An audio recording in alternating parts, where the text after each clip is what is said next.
My name is Joshua, and I am the Tribune.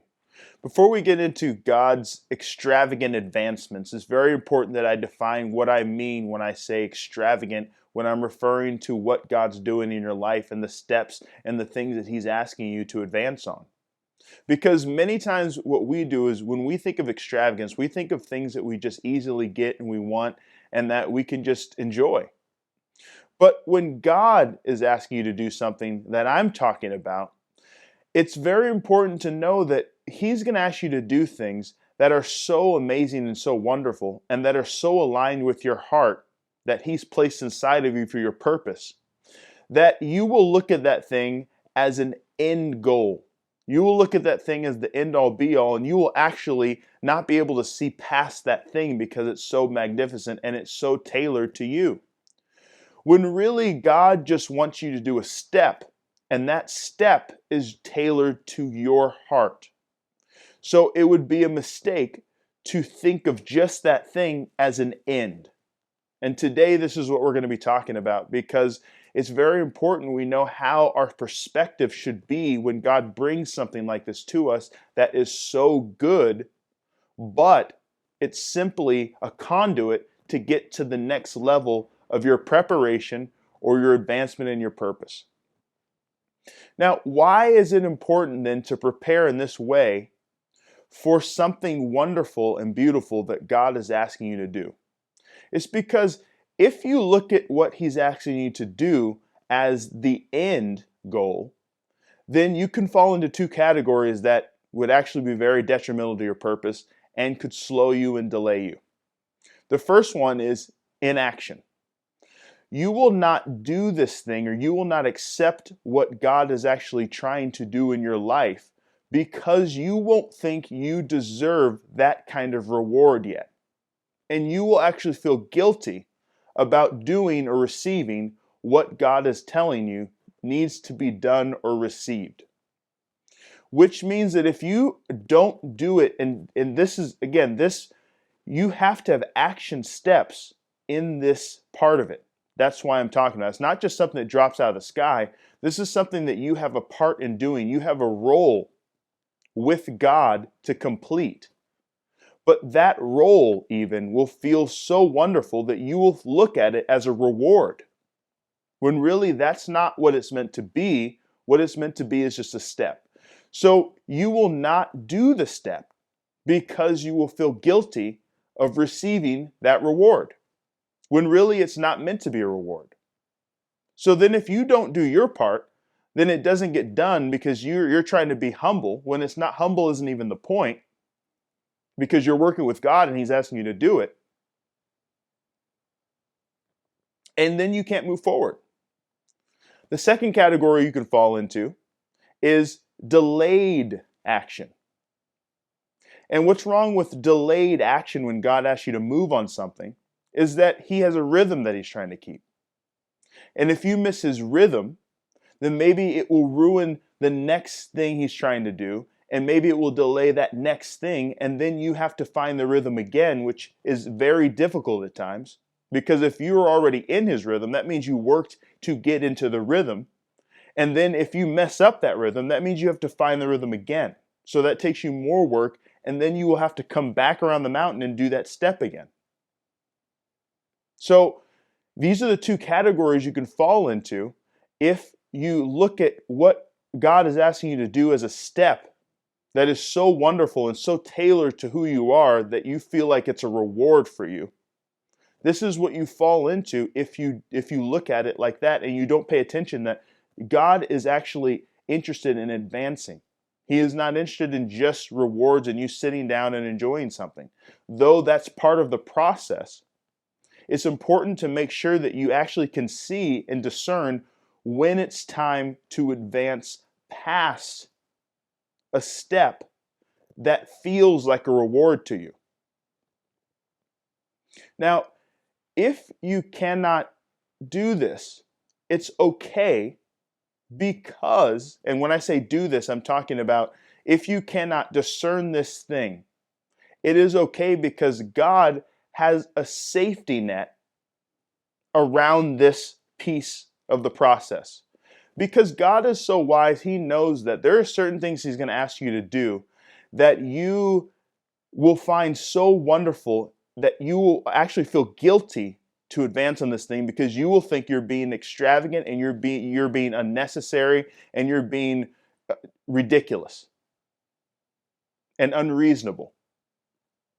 So how God puts a safety net around you, because He knows you have a good heart and your heart is towards Him, and that you're not trying to be disobedient or arrogant or prideful. He knows that His gifts could make you feel like that. So what He does is He asks you to do something that will actually make you feel like, wow, is this really God asking me to do this? This looks like I'm putting myself on a pedestal almost. This looks like I'm arrogant. God, is this really you? He will allow you to know this is me, and I want you to do it. But then this is what He'll allow. He will allow you to think that it's for a certain reason that it's not. He will allow your perspective to be wrong. He will allow you to think that it is the end goal, this thing that He's asking you to do, that you think is just this big reward, when to Him it's just a step to prepare for the next thing and to get you moving into the right direction and to continue advancing you in your purpose. So He will allow you to have the wrong perspective on it, knowing that your heart is right towards Him, just so that you will make sense of doing what He wants you to do. Because He knows that if you don't make some kind of human sense on what He's asking you to do in the moment, you will not be able to do it. Because you will be too humble, what you think is humble, when really it's not humble. I told you before, true humility is when you are following God's instruction and coming under His authority. It's not humble to do the lowest thing that the world would say, oh, well, that's humble. It's humble to do high and great things with God and stand under Him and do whatever He asks, whether it's a low thing or what you think is some kind of high thing. Now, He will allow you to have the wrong perspective on a task that He knows you could not do if it doesn't make sense to you in your mind in that moment. And then what He will do is He will make sure you get it done. Because that's the goal. The goal in these moments is to actually get God's stuff done. To get that thing done that you think is so wonderful that you think it's an end goal. Now, from there, after you get it done, you need to know that He will then reveal to you that you were wrong about your perspective on that thing. Yes, you did it, and He's very pleased with it. But your perspective was completely wrong, and He allowed it for a purpose so that you would actually feel comfortable enough to get that thing done, get that assignment done, and follow His instructions. Now, this is when it's very important to understand what He did here. Because if you have this wonderful thing that He's asked you to do, or a wonderful step of preparation that fills you up so much that you think it's an end goal, and then you find out it's not the end goal, you could become very discouraged in this place. Because the next thing is, if you're really having a heart towards God, you think, I didn't hear you correctly. I thought that this thing was the end goal. I thought that this was it. I thought that this was going to happen like this. I thought the result of me doing this thing that you asked, that I love so much and I know you asked me to do, I thought that this thing was going to result in how I wanted it to end. And He'll say, no, I have higher thoughts than you. You wanted it to end like this, and I allowed you to think that so you would get it done. But for me, I have a higher agenda for you that is way more fulfilling than even what you thought would fulfill you in that thing and what motivated you to get it done. So He will tell you, I allowed you to think that, and I wanted you to think that's okay. Because the goal was to make sure that you were obedient, and you were. So from there, you have to recalibrate yourself. You have to happily recalibrate yourself.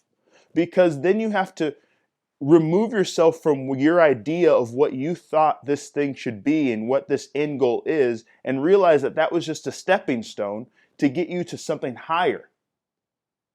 This can happen in many different situations.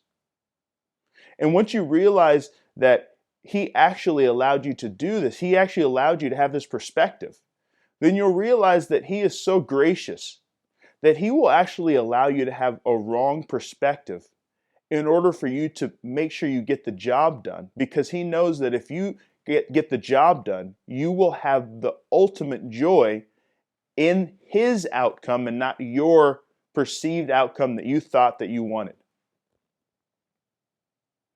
So this principle helps with discouragement and despair in these situations. Because as I'm explaining, I'm giving you the raw steps in order. But you have to remember that there's time and space in between each of these sentences that I'm giving you in real time. So maybe while you are having a tantrum because it didn't work out like you thought, maybe there's going to be a 2-week gap. Maybe there's going to be a 2-month gap in that space before God reveals to you what his real agenda was for that thing. And this message is supposed to help you in that time period where you really don't know what's going on now. And now you could be thinking, oh my gosh, what did I do wrong? I did this thing, it was impossible to do it for me, and God blessed it. I believed that the result would be this, but then it didn't happen, and now he's silent. Is God mad? Is God upset? Did God reassign me? Did God move on? Do I have to go back and do something else? Scratch that. Do I have to throw it in the fire? No. You don't have to. What you have to do is wait for his next instructions. Wait for his next set of directions. And you will see that that thing he asked you to do is supposed to carry over to his next assignment. And it's guaranteed that that will fulfill you more than what you really thought would fulfill you. This is what this message is to help you do in that period of time when he's silent. You need to know that he's waiting for you to stop having a tantrum. He's patiently waiting for you to settle down so that you can hear the next step and trust him.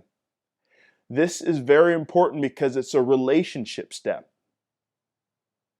You have to remember that God's always concerned about making sure that you get to know him, that you trust him.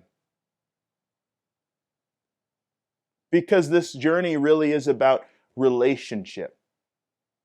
And that relationship should get things done that astound the world while building a relationship with God that you can actually show other people. And you could show them so that they would want to get to know him too in their own way, and so that they can find their own purpose in Christ. Another thing is these action steps that they're so wonderful that you would look at it as an end goal. And you would look at this as like, this is the thing. These things take energy. You must understand how much energy they take to actually move forward on these things. So another reason why God will be silent after you're obedient is not just because you misunderstood him. Maybe it's because he wants to give you some rest. Maybe it's because he wants to fill your energy tank up so that you can actually have the strength and the power and the clarity to actually move forward on what he really has for you, on the next level, on the next step. And trust me, you will need that kind of energy and you will want to have it.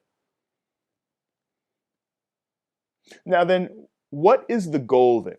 What is the big goal of this conversation? How can you take these principles and my words and say, I'm going to turn them into action steps and an offensive agenda that will safeguard me from discouragement, despair, not doing what he's asking me to do, and delayed action. How do I translate this? You might ask that. Well, how you do it is the end goal is to try to pay attention to when God brings you something that is so aligned with your heart and your passions that you are tempted to think this is the end goal for me now. This is higher than I could ever think. This is way beyond anything that I could ever imagine. And God, you're asking me to do this thing. This is it.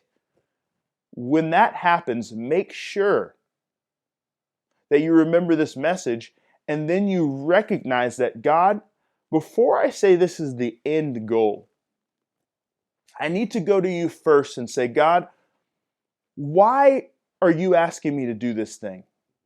Is there another step after this? Is this not the end goal, though I believe it's so wonderful?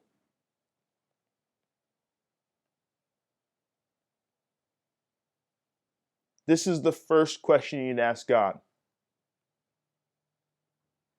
Because if you're able to discern which things are that wonderful that are just stepping stones, then moving forward, you can save yourself energy and time from thinking that that thing is the end goal. And you can start meeting God higher, faster, and easier. Because then he'll say, this is not the end goal. This is something that I know you think this thing is so wonderful. In fact, you are almost guilty to even have this thing or do it because you think it's so wonderful. But this is not it. This is a step for this other thing I have for you, and you need to incorporate this into that. Now, if you think that this thing was so good, this thing over here that he's really preparing will really make you feel like this is some big reward. This is why it's important to make sure from the start you are very careful about just assuming things are rewards for you. Because anytime you think something's a reward, that means something's over. That means that you just need to just sit back and enjoy it. But with God's stuff, he's always advancing. So even the next thing will be even more like a reward.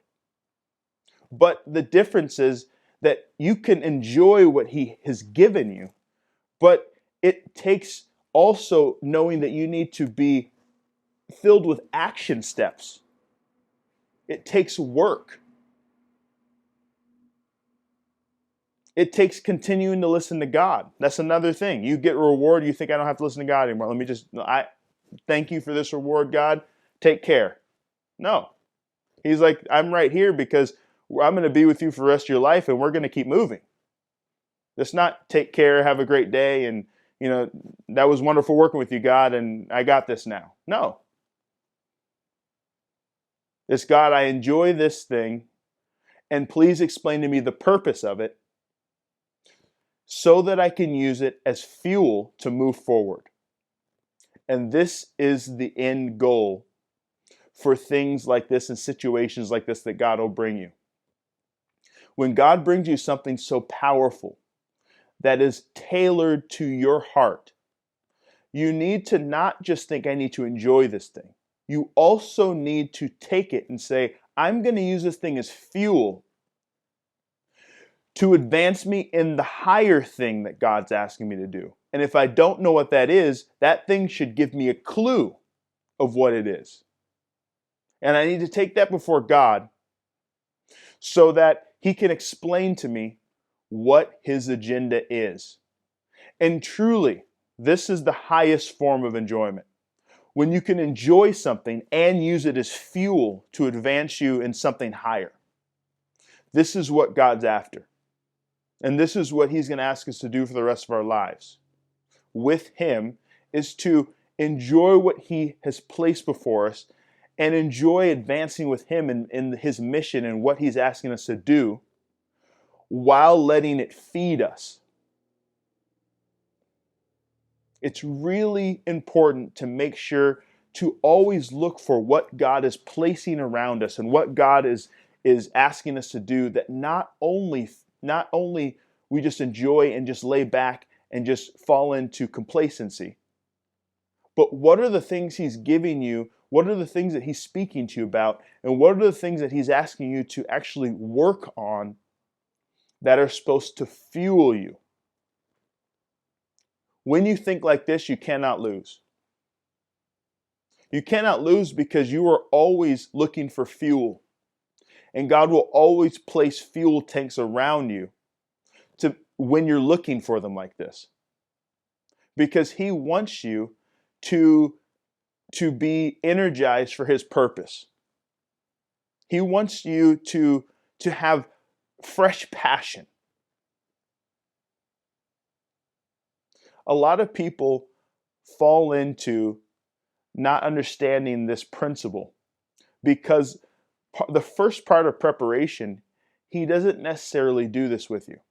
The first part of preparation is very hard. This season normally comes after you've gone through a lot of heart-wrenching pain and pruning, and he's purged different things in your heart and different things of your flesh. And then after this crazy process, he starts giving you things like this. This is why it's very important to know that these aren't rewards necessarily. They are for higher purpose. So make sure you study everything around you. Study everything he's talking about. Study everything he is asking you to do. Study anything that your heart is inclined towards that he's put before you. And while you enjoy it, while it fills you up, know that it is not to be complacent.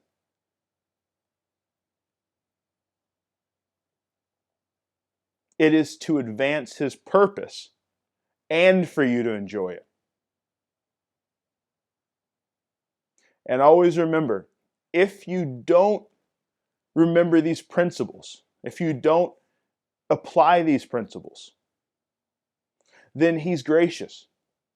Because not applying these principles, it doesn't mean that you don't have a heart towards God and that your heart isn't correct. What it means is he needs to teach you. So remember that he will allow you to think you have the right perspective on something he's asking you to do that you love. Knowing that if you didn't have the perspective that makes sense to you, you would not get the thing done because it wouldn't make sense to you. It would look like ridiculous extravagance that you think that it's just complete ridiculous excesses. So he will allow you to have the wrong perspective, knowing that your heart's right so you can get the job done, and then he will correct your perspective so that you can move on to the next thing. And hopefully over time, the goal is that we don't have to have him correct our wrong perspective every time. Hopefully we're open. Hopefully we get to the point where we say, God, this thing is wonderful you're asking me to do. It's more than I could ever dreamed of and imagine. I actually almost feel guilty, well I do, to even move forward in this thing because it feels like a reward I don't even deserve. But I know you're asking me to do it, and I will do it, and I will stay open knowing that this thing is for a greater purpose. And God, please help me to use this as fuel for something else that you need me to do to touch people and allow people to get to know you so that they can be saved. This is the goal. God's extravagant advancements are not extravagant to him. They're extravagant to us. They're ridiculous to us. And this is the last thing we need to remember. If we remember this, then we will always have the best opportunity to think our highest thought with God. which is higher than we can think on our own.